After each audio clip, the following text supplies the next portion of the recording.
This content is for kids. It's not for kids. Isn't that what I said? No, it's not for kids. If you are 13 years or younger, this is not for you. Do I have to kill somebody in order to actually make that point across? No, man, you don't have to kill Wait no a one. second. No. When we return to our planet, the High Court may well sentence you to torture. He likes movies, we like movies. SeptumSin versus the world. SeptumSin versus the world. SeptumSin versus the world. SeptumSin versus the world.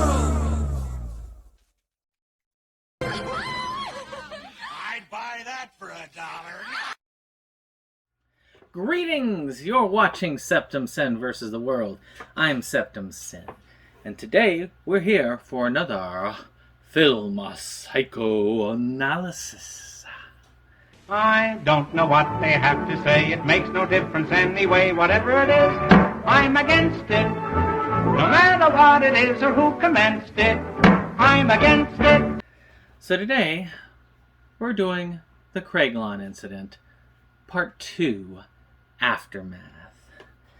Of course, our big stars here, being of course Joel Wynkoop, the director and writer, as Parsons, Emil, played by Sean C. Phillips, and Dawes by Phil Herman.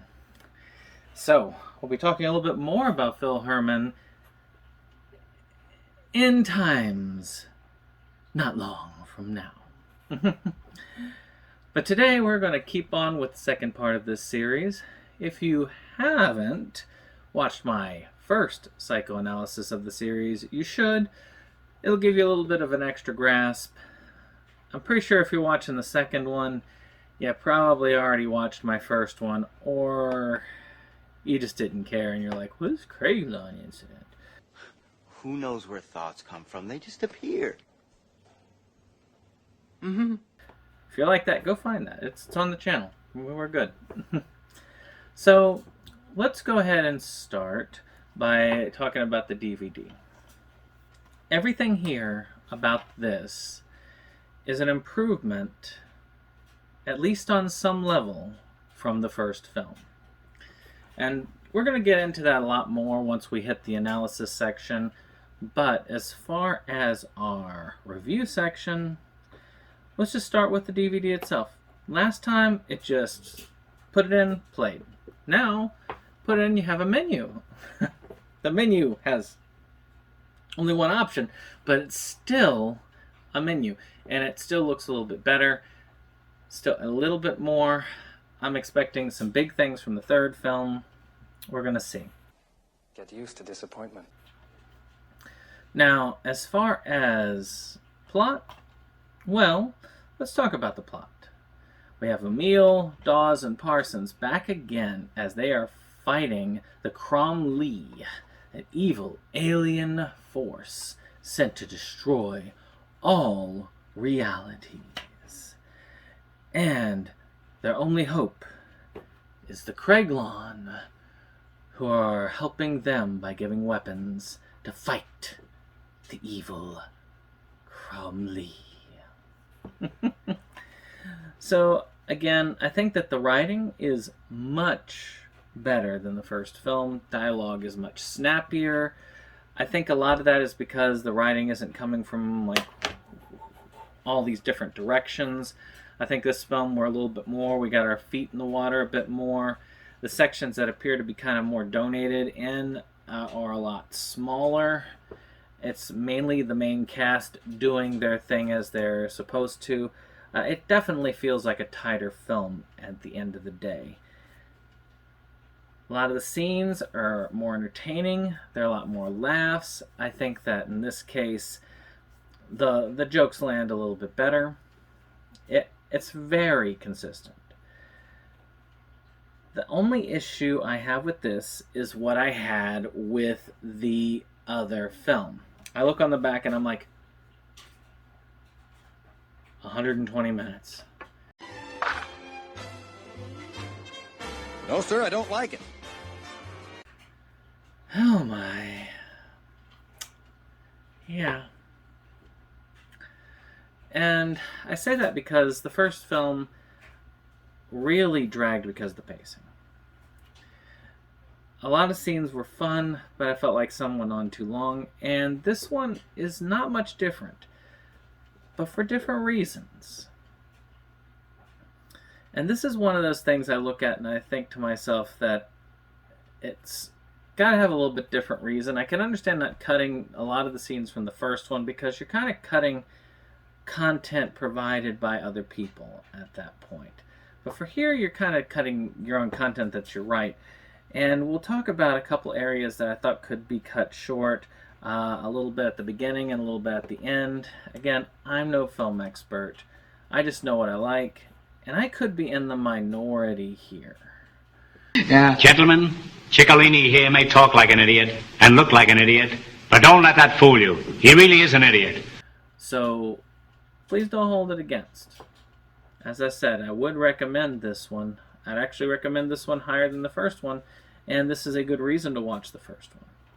So, pacing, still a little slow there. Alright, let's talk acting. I really don't see anything that much worse than the first one. Matter of fact, I think the acting level is a little bit higher, but again, I think it's because you got a lot less eggs in the basket, so to speak. I feel like it's much more tightly managed. And again, I could be wrong. These are just my thoughts. I don't have a commentary track. I don't have a lot of extras to go on. So I have to take a lot of educated guesses. So please call me out, or, well, nicely. Stupid! You're so stupid! Just point out, like, oh, well, no, I've closely directed it all, or whatever, if I'm wrong. But I feel like there was a lot of stuff that felt more like donated from the first one, so acting levels were kind of... But here, it's a pretty steady stream. The acting is okay, passable at points, and fairly decent at others. So, to me, it's great. For a B-level film, acting's fine. It works very well. A lot of the weaknesses of the first film, they managed to accomplish a fix on that. So that's pretty good. Now, music... I'm starting this off like it's a bad thing. It's not a bad thing. They kind of, used what they had in the first one. And the first one had excellent music, so there's nothing bad to say about it. There's nothing new. That's probably the worst thing about it, is there's not a lot of new stuff, but that's all right. I really love the Pandemonium. I have their name. The Pandemonium Bureau's music, which I found out this time that he had licensed them out, which is a sad thing because I really wanted to use the song at the end as one of my nominations for Best Original Song for the Versus Awards this year. But, easy come, easy go. Still, music accomplishes the goals, fairly solid. You like it from the first film, you'll love it for this. So overall, what is the best way to describe this? Improvement. On all levels. The first one was a good film. It had flaws, but it was a good film. It was a fun film, and it was a film done under a lot of pressure and a lot of extra stress. Now, to me, that alone makes these films gems. As far as this comparatively, this is an even better film. This is exponentially better on all levels. Now, I admit, I probably would have liked to have seen more of that kind of Satan guy that they had towards the end of there. He was kind of funny. We got some of the superheroes making a callback and stuff, but I don't know. I really would have loved to have seen more of him with the flames, the Order of Shemps. I would have loved to have seen more of that. Maybe I'll see some more of him in the third movie. I am not sure. I've been kind of living and breathing this movie for the last like 3 to 4 days. So we'll see how that goes. So that is everything that we have for this. Good film, a little bit longer than it probably should have been, but still a good film. Fun, reasonable jokes. But now, we're going to start getting into the analysis section. So for those of you who have not been with us in the past, which is pretty easy to say you haven't, because I've only done 2 previous episodes like this, all my other reviews are very different. They would have ended right now. But we go in as a deep dive. And if we go in as a deep dive, we cannot avoid spoilers. I would recommend diving into this, checking it out. Find Joe Winecoop on Facebook. Find Grindhouse Video. Get a hold of this. Enjoy it. Then come back with me as we do the analysis. Now, if you're not a spoilery person, if you're not like, I don't care about spoilers, if that's how you are, then feel free. I'm going to take a little break. I'm going to see you very, very shortly for the analysis.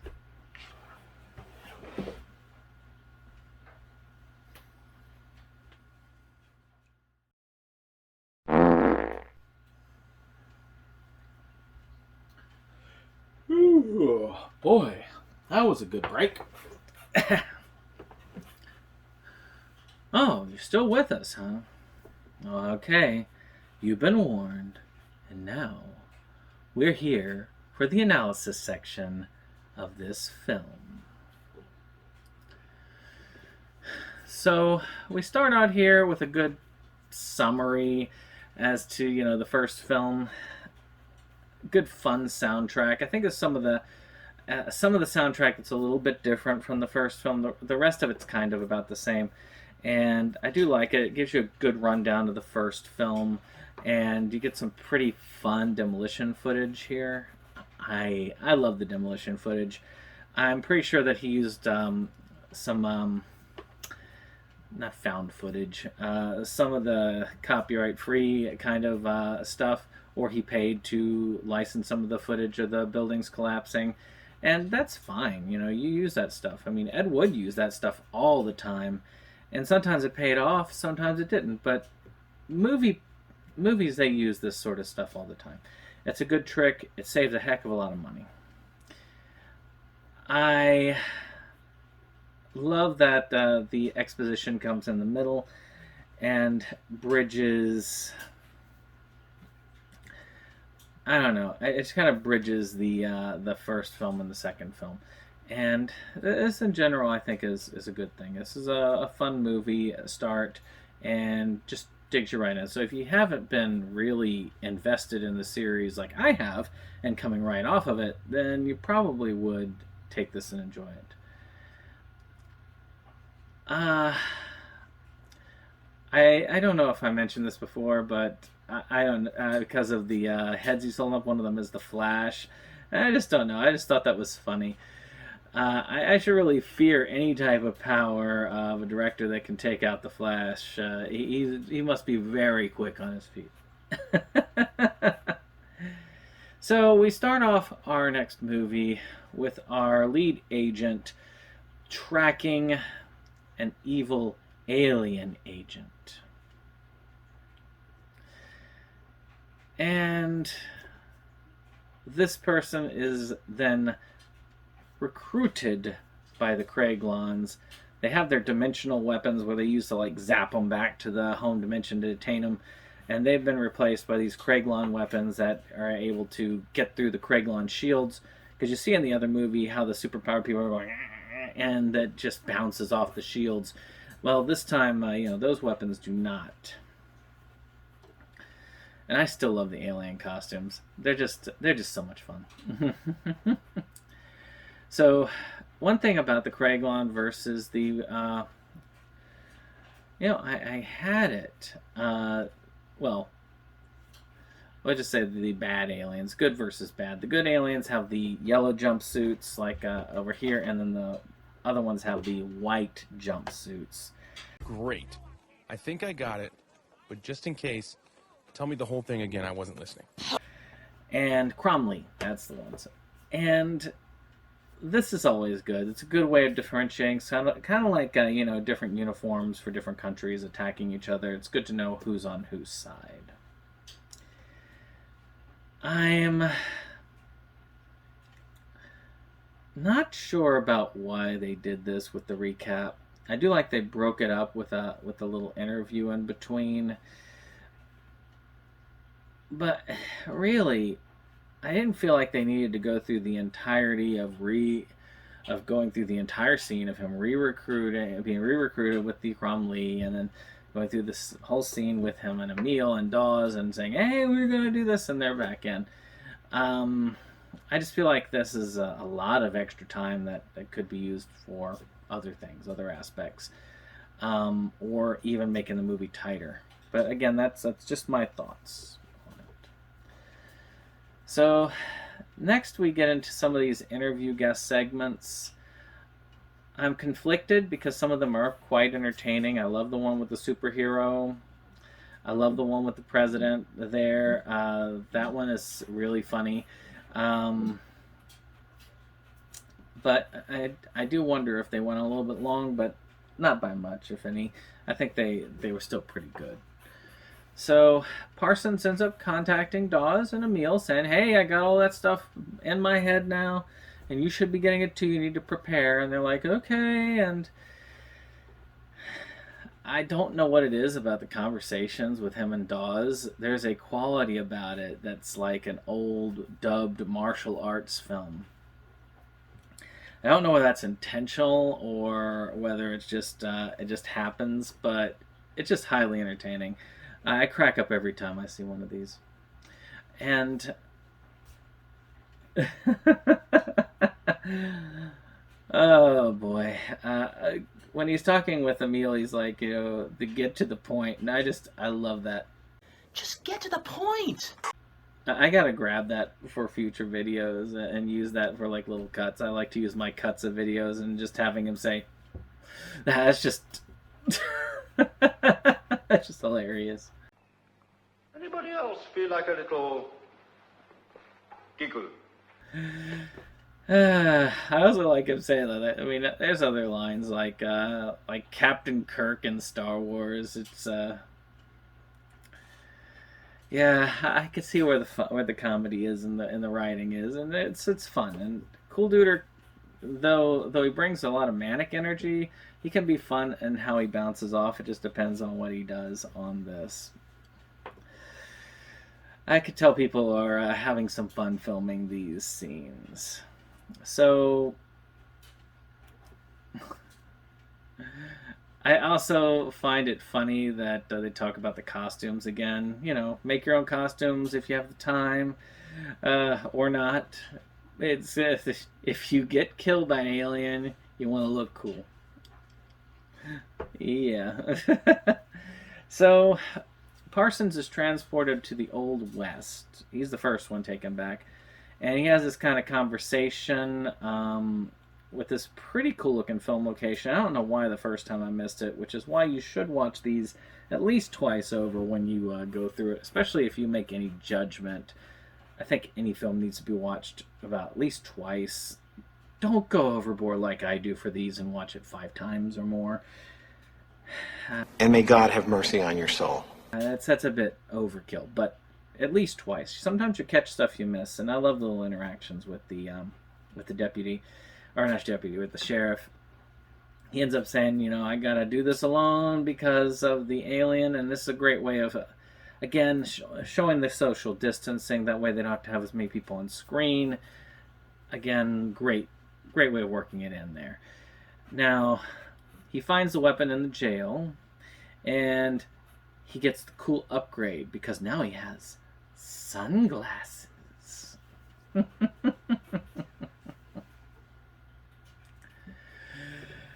So one thing that kind of breaks this scene in with them and Dawes joining the fight is Dawes gets on with the salesperson who kind of loosely plugs some of the Joel Wynkoop merchandise. And it's really funny how he kind of makes fun of himself as he goes. And it just was a funny scene. I wasn't expecting it. I was expecting to jump right into the action, and this just, it breaks it up lovely for good comedic timing. Now, Emil, he gets the stuff first. We kind of banter about with Dawes getting like the stuff in his head first, but Emil is the one who's first teleported and given the weapons. Then Dawes is teleported to a different location with the weapons. And then, of course, the agent is then teleported, and she already has the weapons, and they all start getting into this very long action sequence. This sequence lasts for 35 to 40 minutes. I timed it, and I think that it could have been maybe 20 minutes, and had a lot of the same stuff come across. I mean, admittedly, it's kind of cool. It looks like it had a lot of fun shooting, and it was pretty awesome watching aliens go and just vaporize. One thing I did not like is when the aliens died, you had this sound that came up. And I wore headphones to watch this a lot of times, and everything was great sound-wise. I mean, much improved over the other one. But that sound had me go, at least the first couple of times until I got used to it. I kind of like the little Star Wars. You could tell like they use the Star Wars weapon firing sound and some of the other stuff. Again, creative use of doing this. So the action sequence goes on a while. Everybody has kind of a different way of doing it. Parsons kind of looks like the cool guy. Yeah, he talks in his Clint Eastwood accent, whatever he does there, and then he just starts and takes out the bad guys. You got Dawes. He's kind of more drawn back, but he also takes him out, and he's got a pretty cool location. I really like that one as well. It looks pretty fun. I'm not sure where. I think it's in Florida, this location. And Emil's is kind of looks like a backyard or side yard, but his is also very fun because his is more of an accidental, like clumsy, and taking him down. And they even talk about it after Parsons meets with the aliens, because Dawes and Emil help take out the extra, and Parsons meets with Emil, the agent, which turns out to be Emil's dead sister. So I'm not sure what significance that has in this, but I'm sure it will reveal more of itself later. But she goes off and does her thing. He's taken off of there to the walled city of Kendor, and it's explained to him that yes, he's got to do it alone because he's got an 80-some% chance that most of his clones will do it. Not clones, other selves will survive, whereas Dawes and Emil, they didn't have quite as much of a shot. It's interesting that it's not just them fighting, it's all the versions of them in all the different realities. And you get to see a little bit more, like you have a scene with two Parsons showing up. But, and you get some flashes to others, but we'll talk about that in a minute. So, the last part is Parsons is shown a destroyed bunches of Earth. Craiglon says, yes, you need this for inspiration. And I'm not sure that... I would have thought that the time to inspire would have been towards the beginning, right before the firefight, instead of after he'd been in the firefight for a while. Or maybe having him like, I don't know if I can do this. I don't know if I have the will to do this. Then maybe taking him in there to say, you've got to because this. It's just kind of odd that they're like, okay, now you're motivated. Good. Let's motivate you a little bit more. But still pretty cool. Pretty cool ideas there. So, as the credits roll, because we're at the end of the movie, you get to see some various different realities scattered in between. Some successful, some not successful. And I really did enjoy that. I thought it was a great way of breaking up the credits, and they're very much worth seeing all the way to the end, because not all of them are successful, sadly. But we ended, of course, with the excellent soundtrack and excellent stylings of the Pandemonium Bureau. I especially love Ticket to Oblivion. Great songs. Very sad I couldn't put them in the Versus Awards. But it's alright. I look forward to hearing it. And who knows, maybe I will hear it again in the third part, because it's pretty cool. I don't get tired of that one. I could definitely... I need to buy an album from them now. That's just how much I like what they've got. So that was The Craiglon Incident. It's a good film. I mean, yes, it does have some pacing problems. Yes, there are a few things here and there, little sound bits. But at the end, it's a solid and fun film. It's something enjoyable. It's something that can break up the monotony. And it's something filmed during a pandemic where contact was kind of hard to do, especially when you don't have a big budget. So, to me, this is a great film. And you should check it out for yourself. This is SeptumSin. Like, comment, and subscribe. And, of course, share, so we can get more people into the Craiglon Incident. Bye-bye.